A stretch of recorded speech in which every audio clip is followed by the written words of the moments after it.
Welcome to Driven, the Unscripted Success podcast, with your hosts, Mike Manino and Nariman Hamden, bringing you insights and stories on achieving personal, professional, and financial success. Hey guys, I'm Nariman Hamden, and this is Driven, Unscripted Success podcast. You can subscribe to our channels on YouTube, Spotify, and Apple. We've got another awesome guest on today. We have Renee Manzolillo. I hope I said that correctly. Renee has been in the business and leadership industry for over 15 years. She is basically a boundless badass, owner and founder of Breakin Boundaries. She is certified in movement. She's a certified movement and behavioral analyst, Reiki master, dance fitness instructor, educator, and business growth expansion specialist. She's also an author, a speaker, and a spiritual guide. How are you, Renee? I'm great. How are you? Thank you for I'm doing well. Absolutely. Thank you for coming on. Where are you zooming in from? Naples, Florida. Awesome. We're neighbors. Yes, we are. Yeah. So why don't we get started with, why don't you give us a little bit of details about what you do and how you got to where you are? Sure. I think we need a longer podcast for that, but we'll So I started as a competitive junior Olympic gymnast and former professional dancer. I had a severe injury over 20 years ago. I broke my back. And as I always say, because I'm a big believer in signs, God always has bigger plans. It's whether or not we're listening to the whispers. In my opinion, the universe, God, source, whatever you want to call it, doesn't shout, they whisper. So you really have to knock out the noise and feed into all of that. And so I knew intuitively that I wasn't going to let this crutch or this trial and tribulation, get me down. I became a certified movement analyst after breaking my back. I refused literally 17 doctors telling me I needed a spinal fusion. Wow. Knew that that was not in the cards for me. There was something bigger and grander. And so from that transpiring, I found the Laban Institute in Manhattan for movement theory. So that's how I became a certified movement analyst. In that arena, I also found IMX Pilates, which is integrated movement exercise. So it focused on the spine, learning about stabilization of the rib cage and the pelvis to allow free movement of your arms and legs, incorporating breath support. So I do, throughout the years, have curated from all the different styles of breathing techniques, my own breathing method called the DNA breathing method, which I incorporate in a lot of my meditations now. As a certified movement analyst, that also had a very diverse opportunities to be implemented into everyday life. And so I have a huge background in working with autistic children and how I use that application and modality for special needs kids. I'm not really embedded in that world right now, but if a parent needs to talk to me or want a consultation or information, I just do it, if, complimentary, because I know what it's like to, have someone with autism. I have a cousin who is autistic. And so, as a certified movement analyst, moving through that healing process, things unfold like life does. Sure. And so that transpired into me becoming a Zumba instructor, which I was one of the, when Zumba first started. So It was wonderful. It was very stationary, so I wasn't fearful of re-injuring myself. And then finally, I had the guts to ask a local business if I could use their basement in a gym to start classes. So I literally went from 2 Pilates classes, 2 Zumba classes, in 3 months to 6 months, having 90 people in my space. Wow. So that led me to have the confidence and trust and faith that I could open up my own space. And so I had prime location in Williamsburg, Brooklyn. And it was amazing. I had French doors that opened up to the street, and people walked by and the music was blaring, and I taught everything from dance, fitness to therapeutic wellness. I had about 15 instructors that, were independent contractors that worked for me. And it was amazing. until it's time again to pivot and shift. So I sold that lease and I opened up in a new location.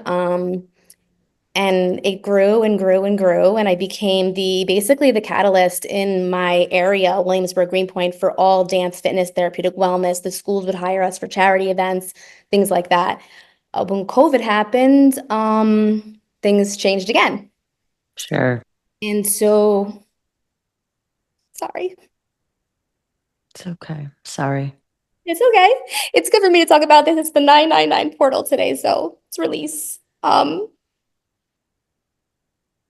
I was one of the last wellness health facilities still standing, and we had finally made the decision it was time to leave. So closing my doors was the best thing I could have done, right, for my family, for us, but it was also really hard. Sure. I mean, I definitely miss having a space to go to do whatever I want, but I don't miss the overhead. I don't miss the entitlement of employees. I don't miss having to miss my kids' parties or things, right? Sure. Functions. I have three little boys, so they would always ask, "Where's mommy? Where's mommy?" kind of thing. Um, but I learned so much. That's where I was curating consciously designed experiences, where I was hosting many events, classes. I mean, I wasn't just an owner, I was a facilitator. I educated instructors how to teach, how to structure classes. Like I did it all. And so, fast forward, here we are in Naples, and I've been here 4 years, and I absolutely love it. I have no overhead, right? So everything I do is customized, it's intimate. In the transition though, I should have mentioned this. I became a shamanic Reiki master years ago, but I don't really align with that title. And so the universe was still giving me messages and downloads, and this is where sacred alignment came alive. So actually in New York, it started out as Creatives Unite. That was the title. And then just about, it was during COVID is when I changed it to Sacred Alignment, and then really started developing this spiritual guided community where I do believe purpose and mission are coherent. Um, and I do think that, not I think, I know that part of my mission here on this earth is to guide and educate those to know that they're one and the same. Everyone has a different belief, and that is completely fine. But at the end of the day, it comes from one source, one energy. And so, as a certified movement analyst, my niche is around sacred geometry and the energetic dispositions that are embedded in sacred geometry, which is everything in creation. Sure. So there's a lot of layers to all of this. So I do have my own certification course called Sacred Alignment. I have 6 people that are certified as pioneers in New York. And this year I certified the first 2 Naples people. So I'm really excited for that. And to see what happens as we progress and evolve. Am I going too fast? Do you have to? No, you're fine. So, let me ask you, so would you say with the COVID and all that, was that one of the biggest challenges you've had to overcome in your career and transitioning to not being in a brick and mortar per se and moving down here and kind of being more intimate? Yeah, I mean, I definitely think there's 2 sides to the coin, right? So when you look at it from a macro level, it was hard as hell. I made a few mistakes during that time. I mean, point blank, I never should have applied for a PPP or an SBA loan. In all of my years of business, those are probably the 2 biggest mistakes I've ever made, ever. Um, Outside of that, I also believe blessings are disguised. And so Yeah. coming here, it showed me things that either I was missing or I wasn't aware of, right? The first 7 months I was here, I did nothing but create a strong foundation for my family, my home. I didn't work. I didn't even want to look at anything in relation to what I was doing in New York because it was just creating that sacred foundation, that structure. Sure. So how do you deal with taking risks? And is there a time when when rolling the dice really worked out for you? I believe that it always works out if you are in alignment. Yeah. So it's funny because there was a question asked in a private group this morning about entrepreneurship and faith and how they coincide. And I truly, truly believe that they do, because without alignment, you basically, with alignment, everything is at your hands and feet. It's delivered to you on a silver platter. What happens when people are misaligned, there's a lot of chaos in the body and your nervous system is dysregulated. And when that happens, there's no clarity, there's no groundedness, Sure. there's no vision for what it is. So I try to keep myself, my husband, my children so grounded that it doesn't really matter what the risk is, because once you learn the unseen, you can't unsee it, you can't unhear it, you can't unfeel it. And so you pretty much move through life with blind faith.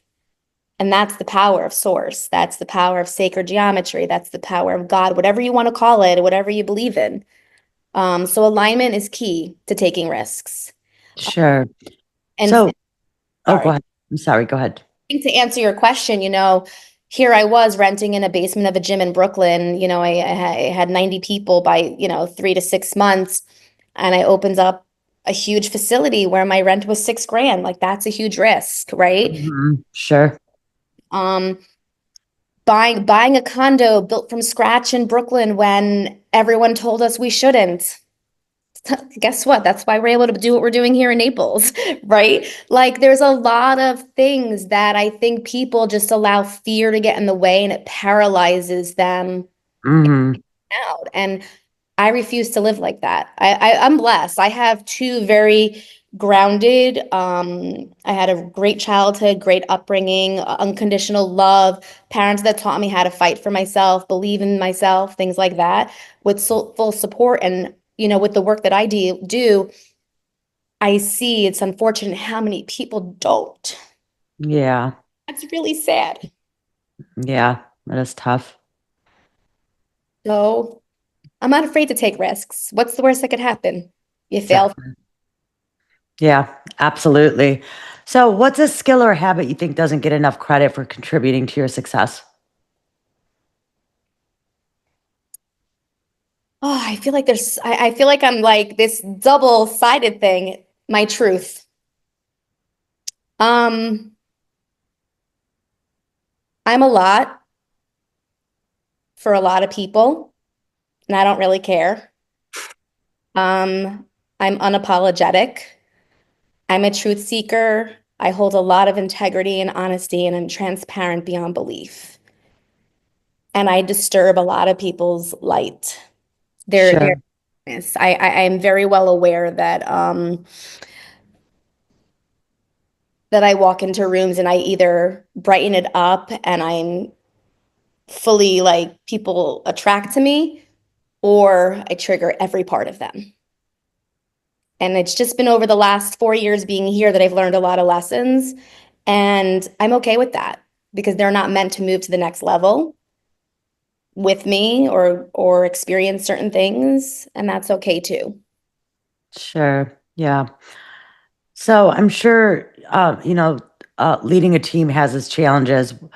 You know, when you had your contractors and your trainers and whatnot, what was what's your leadership style, and can you give us an example of how it helped you through a tough spot?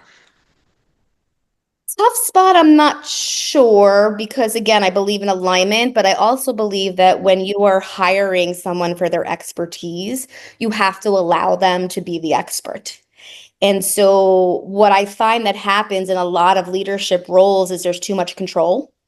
Hmm. And So if I hire you and you're like this amazing artist, let's just say, and you're doing this live art for an event, I'm not going to tell you what to do. Then the artwork's not going to come out to what it's supposed to be. The creativity is not going to be what it's meant to be, right? Because someone had held your hand. And so it's the same thing, whether it's a fitness instructor, dance instructor, whether I'm helping someone on a spiritual path, helping them curate their business, entrepreneurship, or their spiritual healing journey. Through my sacred alignment group, we used to meet every Friday for the last 4 years. And then I broke it down to just meeting once a month. And it's, a mixture of mixing and mingling, inspiring topics, meditation. And with that, there's a leadership there, right? To get people to be exactly who they're meant to be. So I'm not here trying to be a leader to change anyone. I'm trying to be a leader to guide people to be who they're really meant to be and evolve to their fullest potential, their highest potential, and their truth. Sure. How do you encourage your team to think outside the box and bring new ideas to the table? That's a good one. So in sacred alignment, I have a meditation called the Golden Cube. And so the idea of thinking outside the box is actually the opposite. It's you are the cube and the cube moves with you wherever you go, and you can expand and shrink it as need be. So there is an energy that's held within this field, um, that you can basically do anything. You have to trust it though. Can you repeat the other part of the question? Um, how do you encourage your team to think outside the box and bring new ideas to the table? Bring new ideas to the table.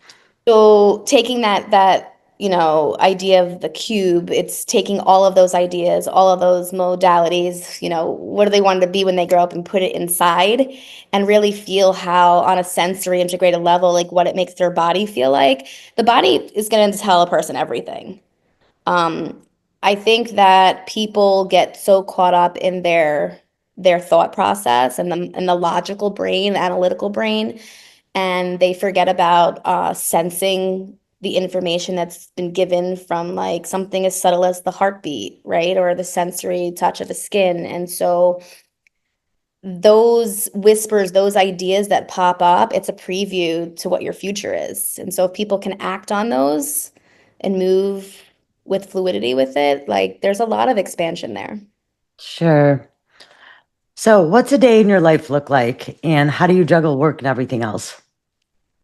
So every day is different for me. That's the beauty of being an entrepreneur. I make my own schedule.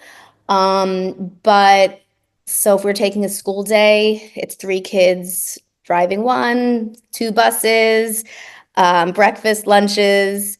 If I have a client, I usually see them at 10 a.m. It's 90 minutes.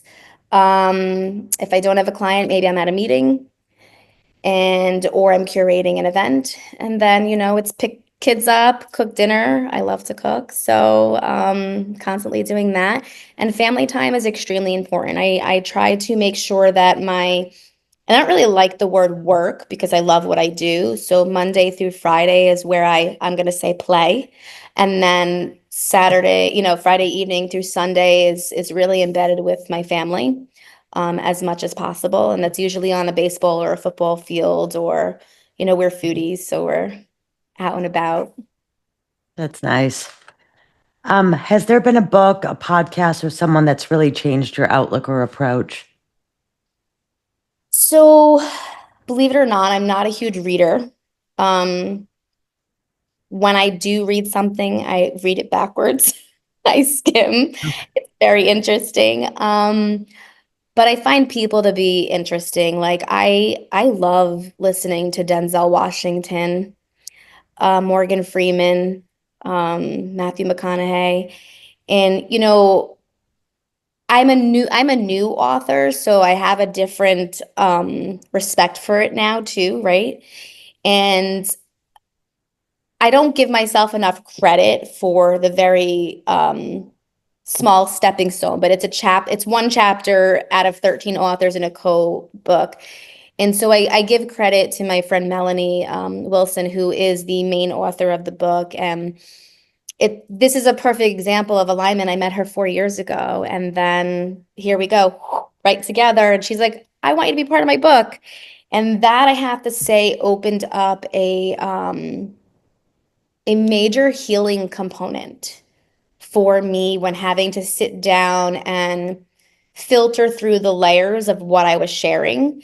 And so Sure. I think that for anyone, whether it be music, a podcast, a book, just listening to a speaker, I feel like whatever you're meant to hear and take on and hear from that person, you're going to. And then it depends how you decide to apply it to your life, right? Sure. Yeah, absolutely. So, how do you tackle learning new things, especially stuff that's outside of your comfort zone? I research a lot. So it's funny because I'm definitely an expert in what I know, right? But I find people saying like, "Oh my God, you know so much about so much." Well, because if I hear something and it's intriguing, I look it up and I research it. I take words apart. All of that kind of stuff. I really listen to the rhythmic notes and actually what's being said in a song, or there's a lot of different components. And I think because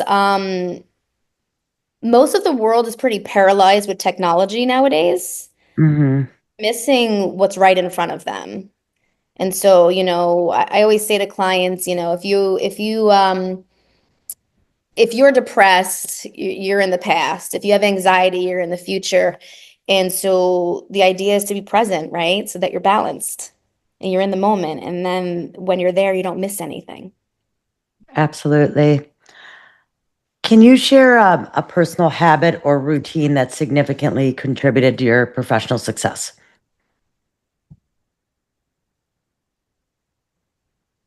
I mean, I think there's a few things. I have rituals that I say every night and every morning when I, go to bed and wake up. Consistency for sure. Somebody telling me that I can't do something is going to push me to keep going. Um, and I think everyone's definition of success is very, very different. I remember having a conversation with my husband. Now, his parents are from Italy, right? So they came here, no job, no language, no money, right? And they've built this incredible lives for themselves. But they were so hard on education, education, education. Half the kids that go to school don't even use their degree, right? And Sure. and then success, a lot of people put a dollar sign to what success is. And in my opinion, that's wrong too. So success is a continuous momentum forward. Every time that you do something and you learn from it, that's success. Every time you grow, evolve, that's success. Every time you accomplish something new, that is success. So I think the world is caught up in this perfectionism of what, society thinks it should be. I mean, and a lot of people have noticed it here in Naples because there's a lot of masks and a lot of look at me, look at me, look at me. And to me, I don't care about any of that stuff, right? Just keep moving forward, keep consistency, be honorable, be humble, right? You Sure. have all of the money in the world, but if you're an asshole, you're still an asshole. So, am I allowed to curse on here? Like, Yes, you are now. right? No, I believe You're that. I fine. You're fine. think you have to treat people the same across the board until they give you a reason not to treat them that way or not to trust them or Yeah. who they are. Sure. Yeah. Sure.